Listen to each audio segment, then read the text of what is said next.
Will your business continuity program hold up when it counts the most? How can you be sure? During uncertain times like these, confidence comes from exercising and evaluating your program to identify strengths and weaknesses. Good afternoon. I'm Russell Wooldridge, Senior Director of Business Development at DRI International, welcoming you to our latest webinar.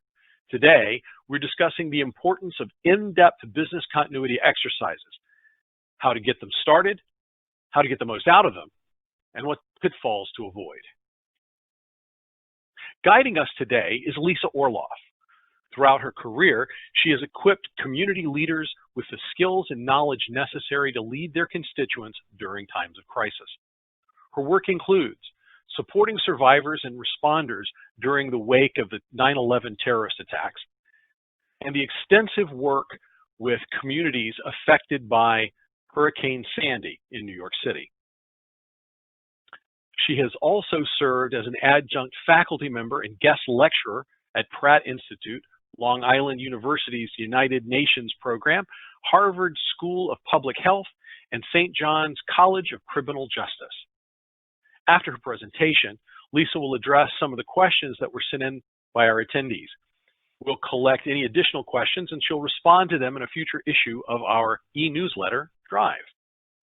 Stick around afterwards and I'll tell you more about our brand new Business Continuity Exercises workshop and how you can register. Lisa, thanks for being here today. Thank you, Russell. It's an honor to be here today. As Russell has said, this is an overview of assessing the effectiveness of your business continuity plan using a blended exercise assessment model. This course fits into the Professional Practices for Business Continuity Management number 8, as you can see here, Business Continuity Plan Exercise, Assessment, and Maintenance. The objective of the training is to help participants establish an exercise and evaluation program that ensures the effectiveness of your business continuity plan in a low-risk environment, and to allow for improvements of that plan while avoiding real-time loss. The other objectives are to establish a calm and confidence that comes from being assured that the plan will work. And this is not only for the manager, but it's for everyone that is implementing the plan. The old adage, practice makes perfect, comes into play here. Upon completion of the entire program, managers should be able to communicate the benefit of an exercise and evaluation program. If you want to use simpler terms, you'll be able to sell it. You'll be able to define the terms associated with plan, exercise, and assessment, and understand the basics of business continuity, exercise, and assessment concepts, and the models that we use. I would say leveraging those tried and true models. You'll be able to describe the methodologies, and of course, you'll be able to correctly answer the knowledge checks in the session. So our overview of the agenda and chapters are the value of exercising and evaluating, the foundational models that we have chosen to highlight in this session, HSEEP, we'll go over that acronym, ICS, and SMART, the fundamentals, establishing an exercise management program, the design and development of the exercise, conducting the exercise, evaluation of the exercise, and then taking all the data that comes from the exercise evaluation and integrating that into a plan and implement improvements. So establishing a position statement on the value of exercising and evaluation. So exercising and evaluation costs money, and we have to justify that budget. So one of the most effective ways of communicating the benefit is that mistakes that are made in training costs much less than during a real emergency, both in dollars, in lives, and in health and well-being. Exercising your plans ensure that they are good enough to protect your business and the people within it from disruption, that responding to the disruption is about teamwork. It allows for you to give your team the ability to practice in a low-risk environment and for you to observe how different team members work with each other in a high-stress environment. Exercises are about team building rather than finding fault, and you can be imaginative and have fun with the scenario without losing the point or the objective. We use trusted and proven methods as a foundation. The Homeland Security Exercise and Evaluation Program, HSEEP, which is a methodology that FEMA has authored, the Incident Command System, and SMART. So HSEEP provides guiding principles for exercise programs. It is also intended to provide a common approach, common language, so that those that are using the program are all on the same page using the same language to design, develop, conduct, evaluate, and improve planning. Also, the language used in planning transitions over to real-time response, so that when responders from various fields come together, they're all talking the same language. Exercises also, and you'll see this throughout the training, provide senior leaders and interested parties from across the whole of community with the opportunity to shape planning and to share capabilities, also to work together to address areas for improvement. Using HSEEP is certainly up to the manager. We are advocating for the use of the models and the methods that work for each manager. And again, the focus is to get senior leader buy-in. It is for the plan to be informed by risk and capability assessments, findings, corrective actions from previous events, and external requirements like regulations and, if applicable, grant guidance or contract guidance. The incident command system is designed to enable effective and efficient management by a number of different players and actors that may come from different facilities, different regions, and having different business practices. It allows for the use of a common operating system, use of a common organizational structure, so someone from one area or functional area knows to communicate with their partner from that area as well, but from a different organization. The major areas are command, operations, planning, logistics, finance, and administration. And the use of the incident command system and incident command chart allows for command to have a bird's eye view of who is doing what, when, where, and how. And if a particular area is getting overloaded, or a particular management, what we call span of control, a particular manager is now managing beyond their capability or what's considered to be good practice. So the incident command system and the incident command chart are one of the foundational elements that we apply. SMART, perhaps everyone has heard this acronym, and it is a way to make sure that your goals are clear and reachable or achievable. So specific, be specific in your measurable outcomes. Measurable, meaning meaningful, motivating. Achievable, they should be, again, combined with relevant, so an agreed upon, attainable, measurable, benchmarks perhaps, relevant, meaning they're reasonable, realistic, and resourced, that when you're creating a scenario, you're not creating something that is not within the scope of your capabilities, and time-bound. So time-based, time-limited, time and cost limited, and time-sensitive.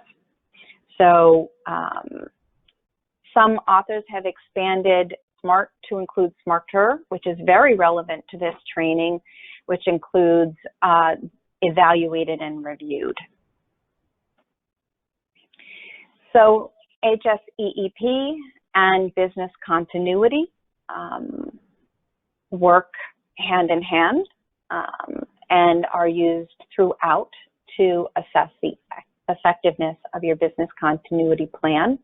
We're going to explore the many different facets of HSEEP and how you can adapt them. We're not advocating for a pure adaptation of HSEEP. What we're doing is showing the possibility for you to integrate. So the fundamental principles of HSEEP are, again, set the guidance and the objectives with senior leadership. It's critically important to have senior leadership buy-in. Informed by risk, so that means integrating in your risk assessments and your business impact analysis. Capabilities-based, so looking at your recovery time objectives, your recovery point objectives. And we'll discuss utilizing a progressive exercise planning approach. So this means that depending on the size of your organization, depending on the size of your budget, you can utilize different types of exercises to fit within that scope. You may also want to start less complicated and then move into a more complicated scenario. Whole of community integration. This means that all interested parties, all parties that your plan is going to touch, whether it be within your business, whether it be contractors, or with maybe a community at large, are integrated in your plan, and common methodology. So we're talking about common terms so that we all understand the language. We're focusing on the fact that this is a cyclical process. It's a never-ending process. So you start with program management, designing and developing the exercise, conducting the exercise, evaluation, improvement planning, and then starting all over again with the program management that has integrated in the improvement planning, designing with those improvements, exercising with those improvements, and evaluating. So program management. These are the different chapters in program management. The overview, a cycle of preparedness. So it's preparedness, response, recovery, mitigation, or improvement. Again, you'll see here, engaging senior leaders, define priorities, conduct the workshop, and develop your multi-year plan or an integrated preparedness plan. Integrate a progressive approach that fits your organization and your budget, program reporting, and managing resources. Program management overview. So this is the process of overseeing and integrating in a variety of different exercises. Remember, we talked about the progressive exercise plan over time. So an effective program helps the manager and the organizations maximize efficiency, resources, time, and funding, ensuring that the exercises are part of a coordinated, integrated planning approach. And that means, again, senior leadership intent, to building, sustaining, and delivering capabilities. So working with senior leaders and a comprehensive list of interested parties, FEMA may refer to this as communities of interest, all working together to identify and develop a set of multi-year priorities based on your risk assessment, your business impact analysis, relevant threats and hazards, and any other information that can be gathered to make this exercise and the plan more robust. So we saw that this is a cycle, and again, here's another example of the cycle of preparedness, response, recovery, mitigation, or you can use the term improvement to mitigation. So it's a continuous cycle of the development and design, the conduct, the evaluation, and the improvement. And program management is a larger circle around that. So your intent is established by and with senior leaders. It's informed by your risk analysis and all of the findings that we spoke about, corrective actions from previous events, and external requirements and regulations. And this can also be influenced by contracts and by any other obligations that the organization has.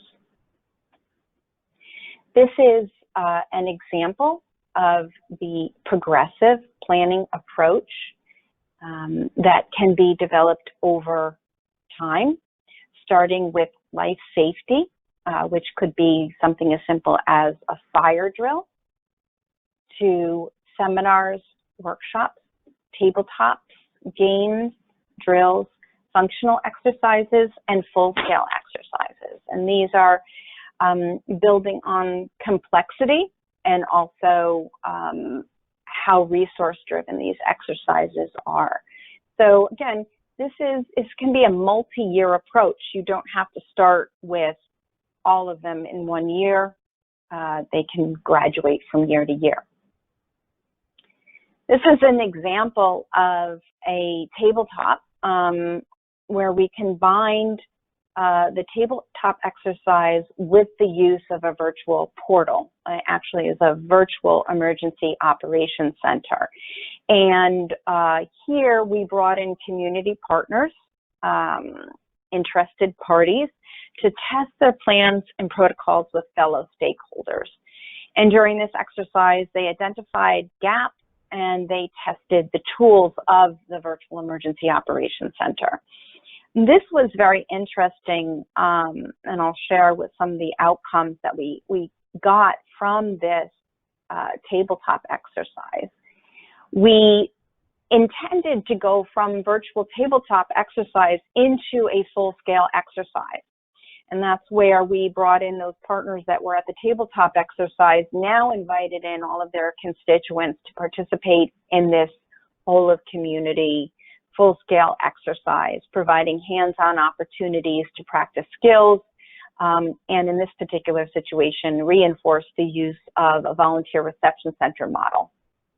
So what they learned online and in the classroom, what leaders reinforced during the tabletop, their constituents came and reinforced those learnings in the full-scale exercise.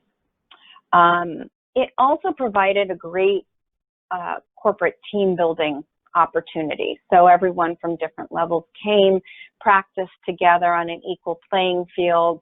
They did some physical good work, and they also had a good time. What we did learn was that in between the tabletop exercise and the full-scale exercise, we actually needed to have some workshops. So we identified that some of the leaders had not completed some of the portions of their plans, and that they were coming together maybe 75%. And we wanted to get them to 100% before they participated in the full-scale exercise. So lesson learned from this was our progressive approach was missing missing something in between, and that was a workshop to help the leaders get to where they needed to be for the full-scale exercise. So moving away from that example, going into program reporting and budgeting, again, program reporting is a very useful tool to keep senior leaders up to date with the issues, the trends, to keep them engaged and buying into the program, so they understand the key outcomes and are able to be on board with the corrective actions that need to be taken. Exercise budget management is critical, of course, to staying within the budget of available resources. And when we talk about available resources, we're not talking only about dollars, we're also talking about time. So we're very well aware that people have a limited amount of time, and that's also a resource. So moving into the design and the development of the exercise. Again, using senior leader guidance to develop the program priorities, to plan the individual exercises. So each exercise may test a certain portion of your plan, and then you may work towards combining them for a full-scale exercise. And that's going to shape major concepts and planning considerations for a single exercise and or a series of exercises. So you want to set the exercise foundation or the progressive foundation for each exercise and how they build upon each other. And if you're intending to have a full-scale functional exercise in year 2, 3, 4, or 5, how you're building up to that. So you'll define the exercise planning activities, develop the exercise planning team that's going to be involved in that, design the exercise, develop the exercise.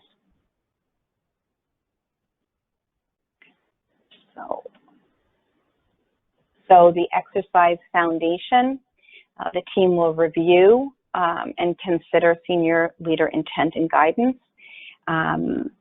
This will happen during the integrated preparedness plan workshop. All relevant after action reports will be considered. Again, your risk assessments, your business impact analysis, other threats and other hazards. The activities include selecting the planning team, developing a plan with milestones, including SMART objectives. So this is definitely a resource-oriented process, a relationship-oriented process. So you have the work that you've done prior, risk assessment, business impact analysis, improvement and capabilities, your regulations, your standards, perhaps your contracts, perhaps after action reports from previous disasters or incidents, and then you're integrating in your recovery time objectives, your recovery point objectives, your exercise program priorities. Perhaps you will not be able to focus on all your priorities at one time, but you'll pick the most relevant, or perhaps if you're beginning the process, you'll pick the ones that are more easily worked on to facilitate the process. You'll come up with your exercise objectives based on organizational capabilities, right? So within the realistic scenario of the capabilities, we're not out to stump anybody. We're not out to make this exercise unrealistic.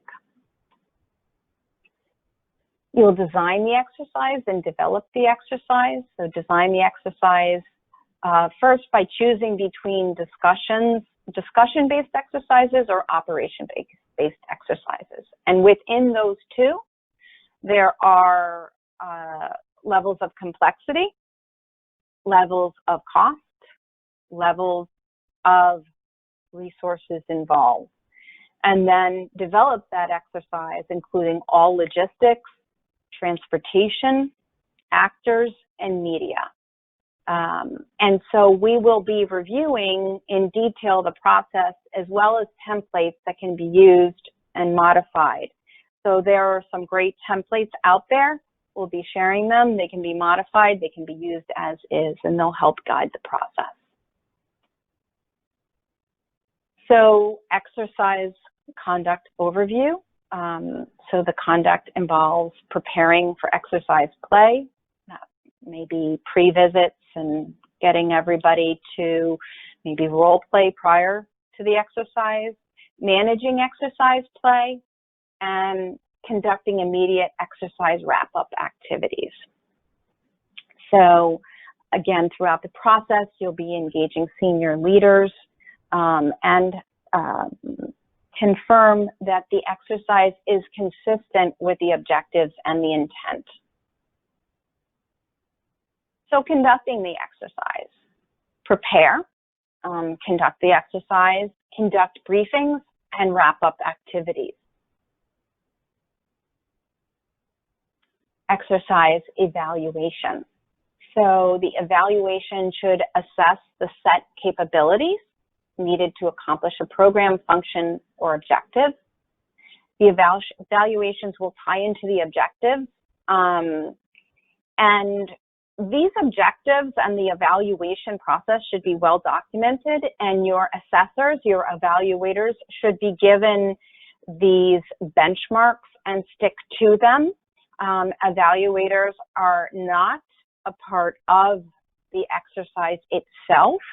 They are a cell outside. They're not to change the dynamic of the exercise. They're merely there to observe, make note, to identify if the capability targets and critical tasks are fulfilled, to document strengths, and to document areas for improvement. So again, exercise evaluation, evaluation planning, observation and data collection, and data analysis. So in this chapter, we will be going over the evaluation planning with templates that can be used and modified, strict guidelines for observation and data collection. Again, as we spoke before in the previous chapter, your evaluators should not be inserting themselves into your exercise. They shouldn't be influencing the exercise in any way. They should be collecting data, observing, and documenting against the benchmarks. And then they should be part of the data analysis process. And then we move into the after action report and improvement planning.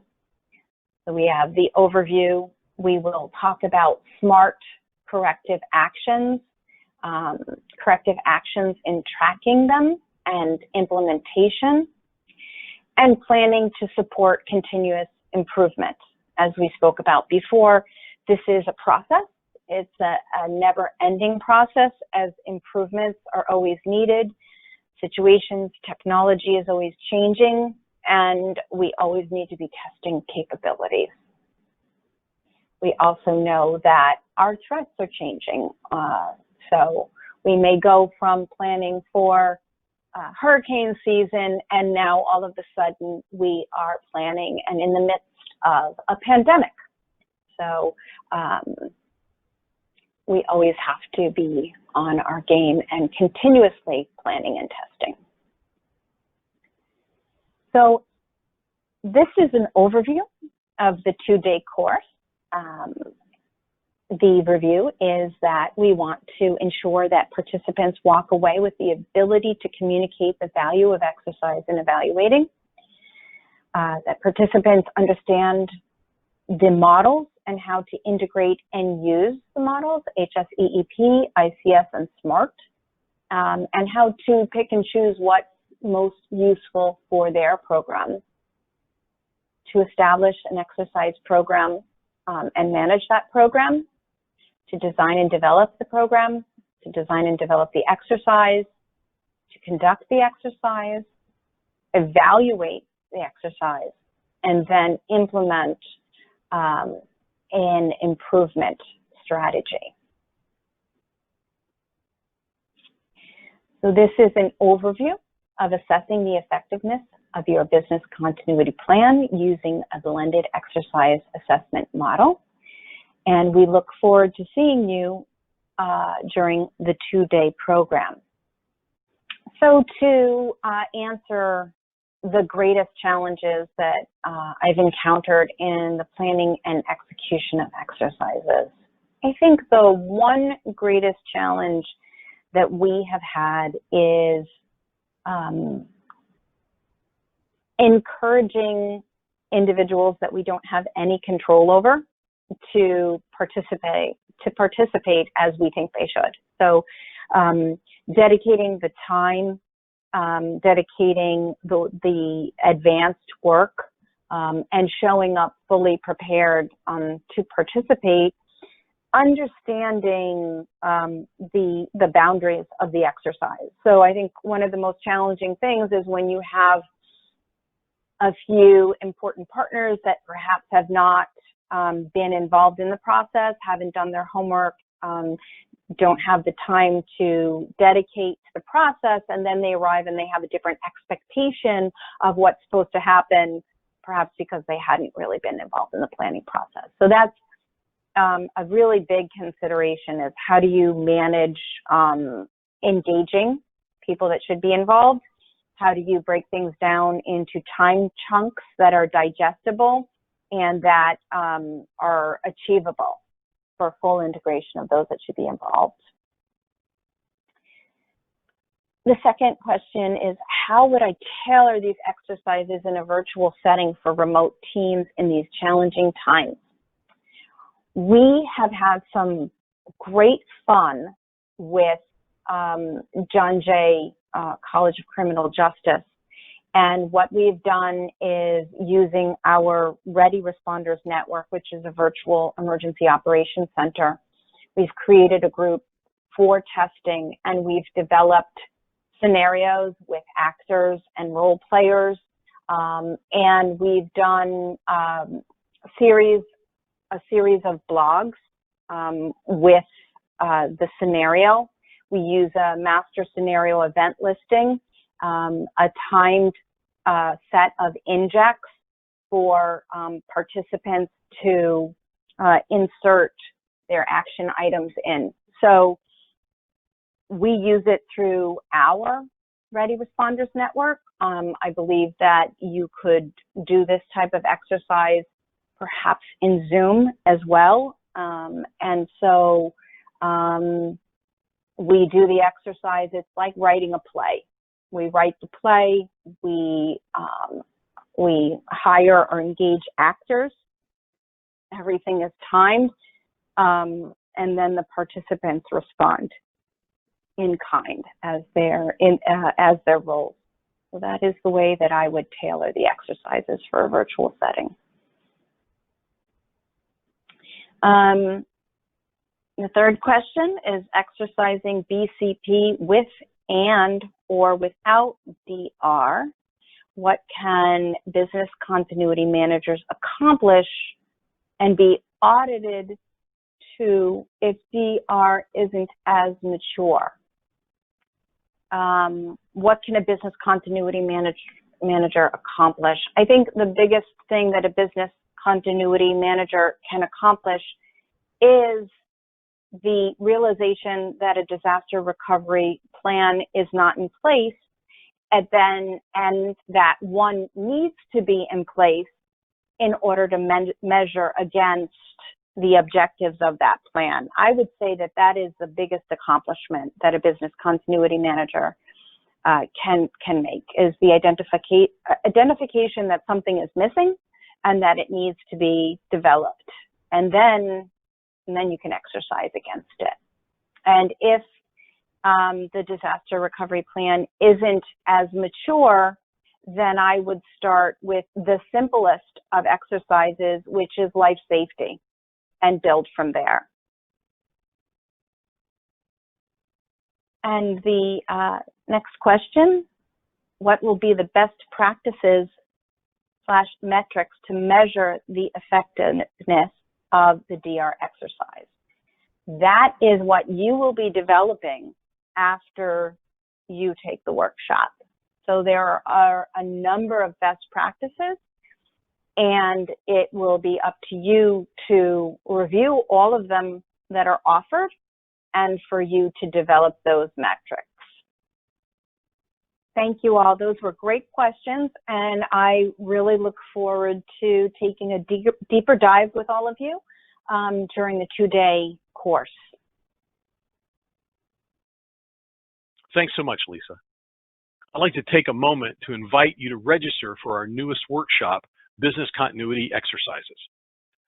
During 2 days of instruction designed to be flexible, scalable, and adaptable to all sizes and types of organizations, this hands-on course provides the in-depth information resilience professionals need to truly tackle tests and exercises. You'll learn how to implement a blended exercise assessment approach that incorporates proven models, including DRI International's professional practices and the Homeland Security Exercise and Evaluation Plan. And you'll be ready to address the unique and complex resilience challenges we're facing today. Upcoming online classes led by an expert instructor are scheduled for October the 14th and 15th and December 16th and 17th. And of course, if you'd like to have this taught as a private course for you and your organization, reach out to me directly. Otherwise, to learn more and to register, visit the link on your screen. If you still have questions that we didn't cover, give us a call at 866-542-3744. A recording of this and all our other webinars is posted on DRI.org. I'm Russell Wooldridge, and this has been a production of DRI International 2020, all rights reserved. Thank you for your attention.